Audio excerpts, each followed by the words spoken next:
Olá, sejam todos muito bem-vindos, todas muito bem-vindas a mais uma live do RDTV. Hoje a gente vai falar sobre as festas de fim de ano, também com a chegada. Então, algumas pesquisas apontam que o desafio emocional se torna grande, principalmente para algumas pessoas, não necessariamente apenas as pessoas solitárias, mas estudos apontam, e quem vai comentar esses estudos para a gente é o Dr. Ciro Massi, psiquiatra, que nessa época do ano aumenta, então, inclusive, o número de pessoas tentando contra a própria vida. Doutor, seja bem-vindo. Ótima tarde.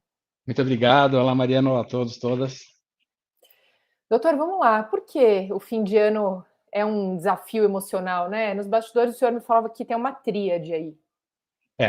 Assim, o modo como eu abordo a psiquiatria é uma tríade, né? Uma abordagem que vê o biológico, o psicológico e o social. Biológico, o psíquico e o social.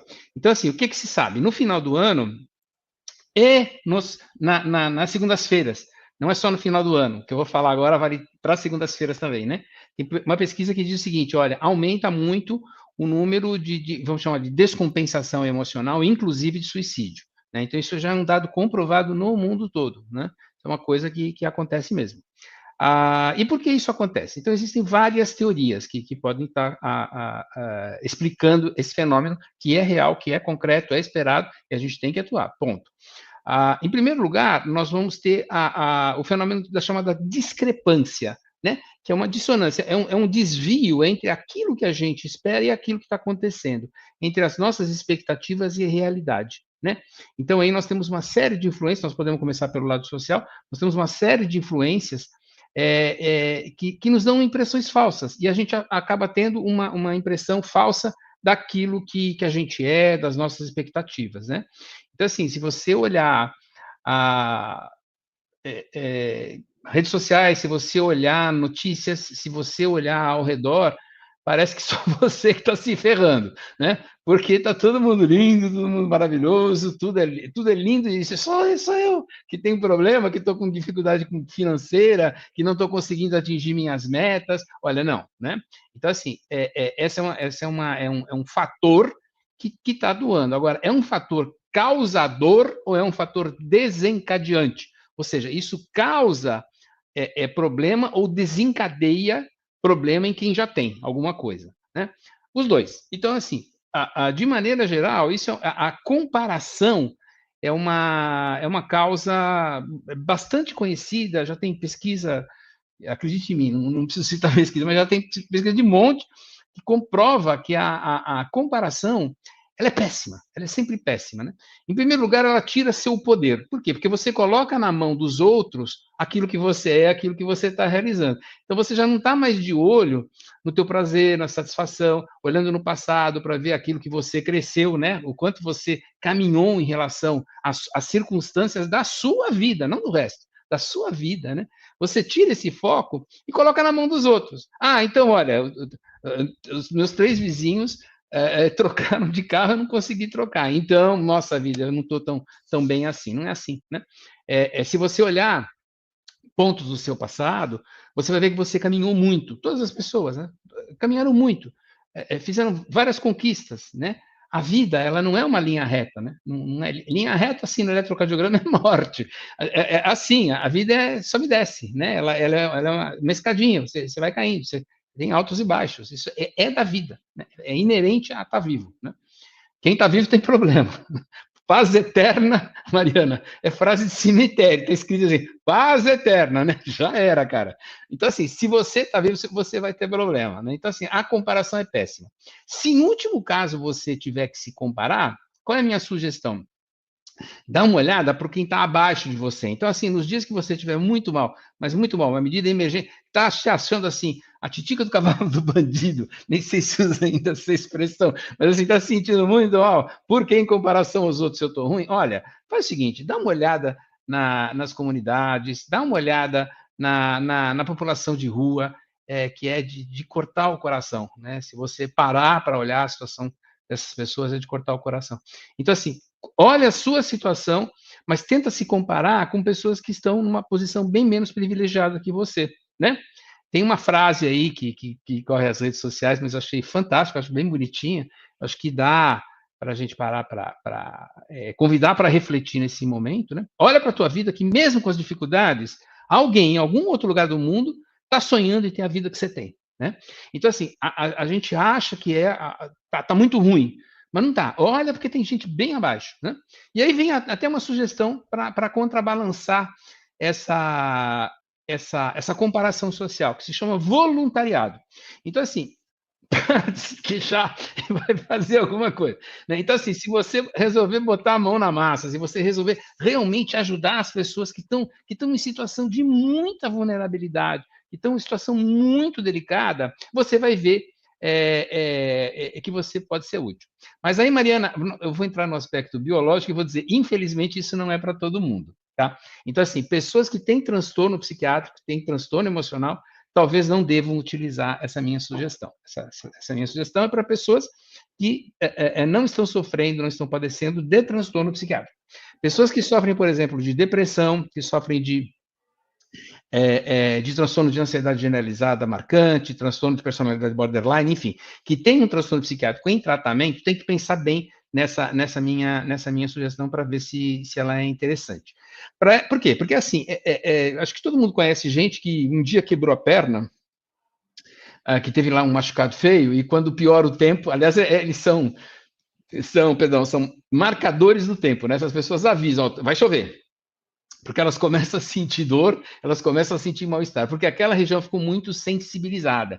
E, assim, o cérebro das pessoas, hoje a gente não tem mais dúvida de que existem alterações nos neurotransmissores, nas estruturas físicas, nos hormônios de curto prazo, aqueles que são liberados rapidamente, nos hormônios de liberação mais lenta, nas pessoas que sofrem de transtorno psiquiátrico. Né? Isso não quer dizer que a abordagem tem que ser exclusivamente biológica, mas que o cérebro está afetado, ponto final, é isso, já não há mais dúvida. Né? Então, assim, para essas pessoas, as regiões que cuidam do sofrimento, que cuidam do alarme, do perigo, da avaliação do perigo, da tomada de decisão, como é o córtex pré-frontal, estão muitas vezes comprometidos. Né?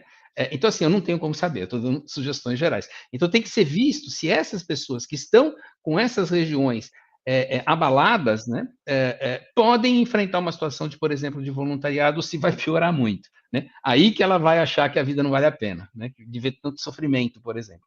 Então, assim, é preciso conversar com o seu médico, conversar com o seu psiquiatra antes de tomar essa atitude. Então, assim, para pessoas que não estão em transtorno, que não têm transtorno psiquiátrico, que não estão em tratamento psiquiátrico, que têm uma melancolia por essa comparação, né, que muitas vezes acontece, por essa discrepância entre aquilo que eu imaginei, aquilo que eu queria e aquilo que está me acontecendo, acho que vale muito a pena. Né?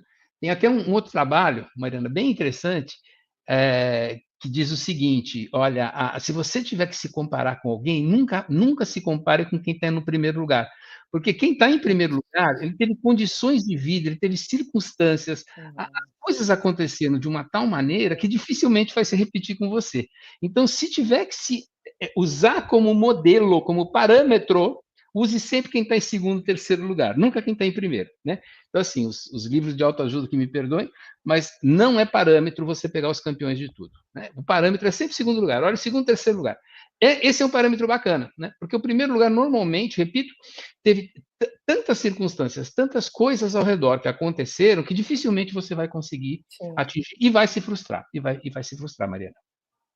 E as metas, doutor, né, as ondinhas, pular as ondinhas, né, no final de ano, ou traçar novas metas, ou seja, quais forem as crendices, as simpatias, ou o que quer que as pessoas acreditem, mas fato é que sempre nessa virada de ano rola uma reflexão e rola também novas metas, né, e aí, de repente, nesse momento, pode dar aquela virada de chave, de repente? Pode sim, acho que a pergunta é bem oportuna, a tua observação é bem bacana. Assim, é um recomeço, né? O que é o final do ano? Significa que a Terra deu uma volta completa em torno do Sol, e a gente comemora, né? Tem piadas aí na internet dizendo que essa turma dos humanos aí não podem dar certo. Eles param tudo para comemorar quando deram uma volta em torno do Sol. Mas, enfim, é o que está aí, e a gente tem que aproveitar essa oportunidade, né? De reflexão, de uma nova chance, né? Então, seria mais ou menos o seguinte: imagina que você comprou um computador novo, ou que você está atualizando o seu computador, e tem lá o seu e-mail, né? No serviço do e-mail que você usa. Normalmente, esse serviço do e-mail, ele coloca, segundo o que o engenheiro pré-concebeu, ele fala assim, ó, isso aqui é spam, isso aqui é notícia, isso aqui é divulgação, isso aqui é coisa pessoal, por exemplo, né? Tem um momento, todo mundo que mexe com e-mail sabe disso, tem um momento que você vai ter que reconfigurar essas informações, porque o engenheiro não sabe da tua vida, né? Então ele vai ter que falar, não, olha, isso aqui não é mais spam, isso aqui é importante. Ó, isso aqui que você está falando que é notícia não é, tá me vendendo bagulho. Eu vou jogar isso aqui para spam. E assim, progressivamente. Quando você faz essas metas, quando você escreve de preferência, escreve mesmo, com papel à mão, a não ser que você seja médico como eu, que não entende a própria letra, o ideal é que você escreva as próprias, essas metas, aquilo que você quer da vida, né? Se tiver dificuldade de dizer o que eu quero, diga o que eu não quero. Então, você lista de um lado tudo aquilo que você não quer, fica mais fácil encontrar aquilo que você quer.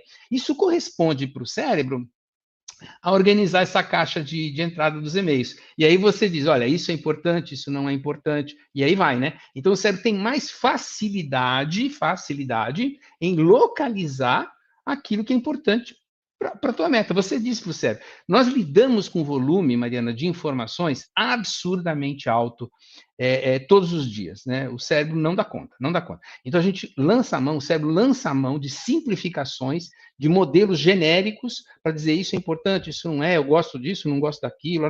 Muitas vezes a nossa antipatia ou simpatia pessoal são esses atalhos que o cérebro toma, isso milhões de pesquisas já comprovaram, né? E assim sucessivamente. Então, se você não determinar certas coisas para o seu cérebro, ele entra no modo automático. E aí é o que vem de fábrica. Aí você está perdendo sua liberdade de ação. Então, no momento do ano novo, das promessas, é muito interessante você fazer isso, né? Listar as coisas que são importantes para você. E essas coisas, por favor, não esqueça de listar coisas importantes, não apenas materiais, né? Não é apenas trocar de carro ou comprar roupa nova, né? Normalmente assim, né? As mulheres que não encontraram um par, querem uma pessoa, os homens querem negócio, oportunidade de negócio, de dinheiro, esses são os grandes temas, né? Que a gente via grosseiramente. Não é só isso, né? Você pode, por exemplo, perceber o seguinte, falar, olha, o meu cérebro ele toma atalhos quando ele julga as pessoas, né? Então é normal, o cérebro toma atalhos. Então as tribos antigas até usavam pinturas, né? Essas pinturas que a gente vê das tribos ancestrais era para facilitar uma tribo reconhecer quem era do seu grupo. Hoje nós não temos isso, mas a gente automaticamente parte para sinais muito sutis, dizendo eu gosto dessa pessoa, eu não gosto dessa pessoa. Então, antes de você dizer isso, por exemplo, uma meta para o ano que vem pode ser, olha, antes de eu julgar, deixa eu ver se realmente meu cérebro está no lado automático, se eu não estou comendo bola aqui, se eu não estou julgando erroneamente essa pessoa como chata, como perigosa, como antipática, quando na verdade não é nada disso, é meu cérebro está tomando esse atalho, né? E aí vai. Então, assim, dependendo daquilo que você queira, você consegue, Mariana, facilitar essas orientações para o seu cérebro. Não esqueça, ele tem um modo automático. A gente não consegue lidar com todas as informações que vêm, porque é muita coisa. O cérebro vai tomar atalho, e nessa de tomar atalho, ele erra. Erra mesmo, não tem como, né? Então, assim, as promessas de final de ano são uma oportunidade excelente, magnífica, para você conseguir reverter ao menos em parte, né? Isso é tarefa para a vida inteira, né? Sair desse automático, né? Os meditadores fazem isso a vida inteira, né? Sair do automático. Mas é uma grande oportunidade para você sair do automático e colocar na sua lista aí de coisas importantes na sua vida aquilo que você quer, né? Então aí você está dizendo, você está reprogramando, entre aspas, né? o teu computador cerebral, Mariana, e você está dizendo para ele o que é importante, o que é spam, né? Coisas que no passado eram bastante importantes, você se pega e coloca no spam. Acho que todo mundo já teve essa experiência com e-mail, né? Nossa, isso aqui era legal, mas não é mais não. Tchau, spam. E assim é na nossa mente. E no começo do ano, doutor, quais são assim, as principais armadilhas que as pessoas se pregam realmente, né? Ou seja, faz todo esse ritual, faz toda essa análise, até traça essas metas, mas quando efetivamente entra, inicia-se o ano, a pessoa parece que esquece tudo, desliga a chave que tinha ligado, ou seja, no que a gente deve ficar atento às nossas próprias atitudes, inclusive, para a gente não se auto-boicotar. Acho que tem duas atitudes principais. A primeira atitude é que essas metas, elas devem se referir a você e não aos outros. O que eu quero dizer com isso? Assim, elas devem ser, tem até um livro chamado Mindset, que está bem famoso, ele foi bem vendido e vale a pena ser lido, que é a mentalidade de crescimento vezes a mentalidade de produção, vamos chamar assim, né? Então, o teu foco, ele deve ser de crescimento, né? Ele deve ser de progressão na sua vida, não deve ser de produtividade. Porque se você pensa em termos de produtividade, você está colocando na mão dos outros o julgamento daquilo que você faz de bom ou não faz de bom. Claro que o teu chefe na empresa não vai concordar com isso. Ele vai falar, nós vamos te julgar. Mas isso é outra coisa, isso não é meta de vida, isso é uma necessidade de sobrevivência, né? De você se realizar no trabalho, de você sobreviver. Eu estou falando da realização pessoal, daquilo que você quer realmente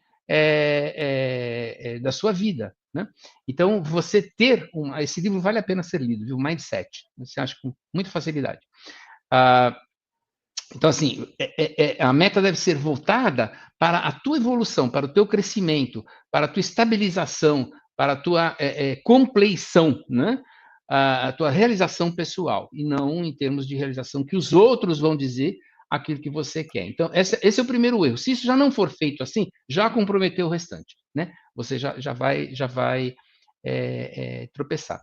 E assim, as metas elas devem ser revistas de preferência todos os dias, à noite, né? A gente chama de intenção. Quando você tem a intenção noturna, normalmente à noite é muito bom fazer isso, você está dizendo para o computador o que você vai fazer no dia seguinte. Então, da mesma maneira que tem muita gente que coloca a agenda de tudo que eu tenho que fazer no outro dia, organiza a sua agenda, organize uma agenda de intenções. Né? Por exemplo, você pode ter a intenção, olha, quando o fulano lá no meu ambiente de trabalho resolver descompensar, ficar mega nervoso, me irritar e tal, eu tenho vontade de quebrar tudo, eu vou fazer o quê? Eu vou respirar, eu vou me afastar, eu vou tomar um copo d'água e vou voltar. Isso é uma atitude concreta. Eu não estou dizendo assim, eu vou ficar mais calmo. Não, eu vou me informar sobre atitudes que eu posso ter para ficar mais calmo e vou ter essa intenção, né, de colocar aquilo. Mas tem que ser revisto de tempo em tempo. Como a gente revê o computador de tempo em tempo, a caixa de spam, você tem que rever isso, de preferência à noite. E aí você, da mesma maneira que faz a agenda do que você tem que fazer, você coloca um caderninho assim, as intenções para o meu dia. E aí você olha as suas intenções do começo de ano e corrige. Tem coisa que não vale mais a pena, tem coisa que você acrescenta, e aí vai. Quer dizer, de fato, é um exercício diário, né? Não, é uma coisa que não deve ser praticada só nessa virada de ano, mas no dia após dia. E também é importante que, mas eu passou o ano novo, né? Eu não acredito, passou o Réveillon, eu não fiz, eu não pulei a ondinha, eu não revi e tal. Mas eu posso fazer depois? Dá para fazer depois? Quer dizer, as pessoas se desapegarem um pouco disso, saberem também, né, doutor, que essa virada pode ser feita a qualquer momento, né? A qualquer Não precisa ter momento. uma data. Então precisa ter uma data. O Réveillon é só isso. A Terra deu uma volta em torno do Sol, é só isso. Exato. Então, todos os dias a Terra está dando uma volta em torno do Sol. Todos os dias pode ser um novo ano, pode ser um novo despertar, pode ser uma nova oportunidade de você viver uma vida mais plena. Ser feliz. Perfeito. E aí, doutor, compartilha para a gente, então, né, quando o senhor fala uma vida mais feliz, isso é uma questão que muitas pessoas, né, têm no imaginário, o que é uma vida feliz, né? Se você perguntar para as pessoas o que te faz feliz, né? E é muito difícil, porque hoje, cada dia mais, esse conceito de felicidade tem diferentes nuances, né? O que o senhor diria que leva as pessoas a encontrarem, né, essa tal felicidade? Quer dizer, é ter só um parceiro ou uma parceira? É ter dinheiro? É ter sucesso profissional? Ou como o senhor mesmo disse, não, é você estar bem consigo mesmo, fazer pequenas ações, e muitas vezes faz mais parte até você olhar pro vizinho, que você vai encontrar felicidade em você mesmo quando você vê o quão abençoada a maior parte de nós somos, né? Sim. Olha, os gregos antigos sabiam das coisas. Eles dividiam a felicidade em alguns grupos, né? A primeira felicidade era a felicidade chamada hedonística, né? Que a gente já disse que não é bem uma felicidade, mas é um estado de prazer, de contentamento. Então, assim, para comparar, eu entro numa piscina de água fria, daqui a pouco ela não está tão fria. Eu entro num lugar barulhento, daqui a pouco ele não está barulhento. Eu compro um carro novo, ou compro uma roupa nova, uma bolsa nova, um sapato novo, eu compro alguma coisa bacana para mim, daqui a pouco aquilo já não me traz tanta felicidade, tanto contentamento, porque não é felicidade, né? É do organismo se adaptar. Então, nós temos essa região aqui do cérebro, que chama córtex pré-frontal, e tem um hormônio, né, um neurotransmissor, chamado dopamina. Ele estimula a gente a sempre querer mais, né? Algumas pessoas mais, outras pessoas menos, isso depende da genética. Mas, de maneira geral, ele é o impulsionador para que você descubra, para que você explore, para que você tenha mais coisas. E o jeito dele fazer com que você obedeça a essa diretriz é te dando uma sensação de satisfação. Mas isso não é felicidade. Então, assim, o que é felicidade? Então, aí existe um outro conceito que os gregos antigos chamavam de eudaimonia, ou felicidade eudamônica, né, que é a felicidade verdadeira, real, que é você cumprir, chegar às tuas missões de vida, se completar, olhar e falar, olha, eu vim para isso, eu gosto de fazer essas coisas, e eu faço nisso o meu melhor. Por exemplo, aprender coisas novas, né? É o tipo da coisa que não vai trazer uma felicidade provisória como é comprar um sapato novo, né? Aquilo vai te completando, aquilo vai te complementando, aquilo vai te fazendo crescer. Por exemplo, você aprimorar a sua capacidade de ser mais tolerante com as pessoas, né? De transmitir uma certa amorosidade para o mundo, como nós estamos precisando, né? A gente vive reclamando que o mundo está muito agressivo, mas dá para você fazer a tua parte, né? Então, assim, quando você se olha no espelho, você fala, olha, que legal, eu fiz coisas que me diziam respeito. Então, isso que se chamava felicidade eudamônica. Hoje está resumido em mais ou menos 24 tópicos, já foi pesquisado também, né? Tem até teste aí na internet. Você pode procurar teste de felicidade eudamônica, felicidade verdadeira, você acha. É gratuito, e aí ele vai te dar 24 tópicos, e vai te dar os 5 principais que realmente te dizem muito, muito respeito. Então, se você obedece aquilo, você obedece não, você usa aquilo como parâmetro para a tua vida, você vai ter uma grande satisfação, né? Então, assim, começar a entender, o primeiro ponto é o que não é felicidade. Não é felicidade aquilo que me dá prazer transitório. Então, não conte com um prazer transitório para te trazer felicidade. Você vai se ferrar, vai se frustrar, isso aí vai dar problema. Aí você fala, bom, se não é isso, o que é? Né? Então, aí você vai para felicidade eudamônica. Existem até uma linha dentro da psicologia chamada psicologia positiva, existem psicólogos que trabalham com isso, só para implementar isso na vida de cada um, mas você consegue pesquisar isso com facilidade aí na internet, Mariana. Não sei se eu respondi. Sim, respondeu Às sim. vezes a produção tira sarro de mim e fala que eu falo mais que o homem da cobra, né? E eu falo muito mesmo. E às vezes eu fico em dúvida se eu estou me fazendo compreender. Mas é que são muitas informações, e é bom porque vai complementando e sempre tem uma informação além da própria resposta em si, o que é muito mais enriquecedor, né, doutor? Legal, Maria. Então, eu gostaria de finalizar, ou pedir para que o senhor, por gentileza, finalizasse deixando uma mensagem, não é mesmo, nesse final de ano. Hoje estamos aí, hoje é dia 13 de dezembro, sexta-feira 13, para quem acredita em superstição ou não, mas estamos aí a poucos dias do Natal, do Ano Novo também. Por favor, deixe uma mensagem para os nossos internautas, doutor. Olha, não confunda bem-estar, então, com felicidade. A felicidade é muito mais do que o bem-estar, mas a felicidade começa com o seu bem-estar. Então, cuidar de você com um certo carinho, cuidar de você com uma certa atenção e, principalmente, talvez essa seja a minha mensagem principal, com autocompaixão, né? com uma amorosidade. Pergunte para você se você seria capaz se você se trata do mesmo jeito que você trata as outras pessoas, né? Então, assim, trate-se com carinho, né? Trate-se com... Isso não significa moleza. Não pensa que ao se tratar com carinho, você não vai... vai ficar cada vez mais mole, vai ficar cada vez mais displicente. Não, você ter tolerância com aquilo com você, sabendo que você está em passos que vão para frente, para trás, que voltam, que sobe, que desce, é o traço humano, né? É assim que a gente age. E a primeira qualidade para a gente desenvolver seria essa da autocompaixão, a capacidade de você se tratar bem. Não significa comprar a bolsa que você quer no shopping se endividando. Significa você ter uma tolerância com você como idealmente você teria com as outras pessoas, né?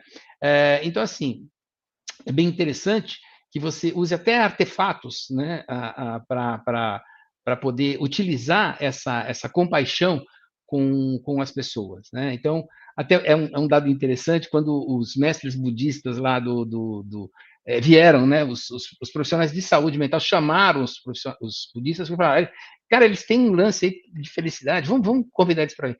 Então, logo que eles vieram, falaram: você trate de maneira compassiva os próximos, olhe no seu próximo, por exemplo, como você olharia para sua mãe ou para o seu pai. Deu uma confusão do diabo, que infelizmente na nossa cultura há muito conflito entre pai e mãe. E aí eles falaram: bom, então vamos fazer o seguinte, vamos olhar como se fosse seu avô, sua avó. Aí as pessoas aceitaram, né? Então tá aí a dica, né? Como a gente não precisa de alguns instrumentos para o cérebro não entrar no modo automático, procure olhar para outra pessoa como se fosse seu avô imaginário, e se você trataria seu avô, sua avó, daquela maneira, né? E você se trataria daquele jeito que você está tratando as outras pessoas. Então, leveza, a autocompaixão é bem isso. É você se amparar, né? É você falar, eu falaria isso que eu estou falando para mim, para o meu melhor amigo, eu queria que ele levantasse ou derrubar ele. Você vai ver que muitas vezes aquilo que você fala com você mesmo derruba. Não é o que você falaria para o seu melhor amigo. Esse é um filtro também bem interessante. Eu falaria isso para o meu melhor amigo, isso que eu estou dizendo para mim, eu falaria isso para o meu melhor amigo, para a minha melhor amiga?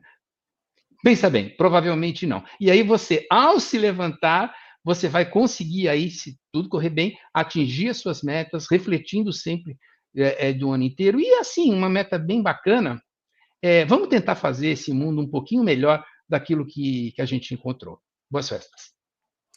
Bem, doutor Ciro Massi, ótimas festas para o senhor também. Obrigada. Grande abraço.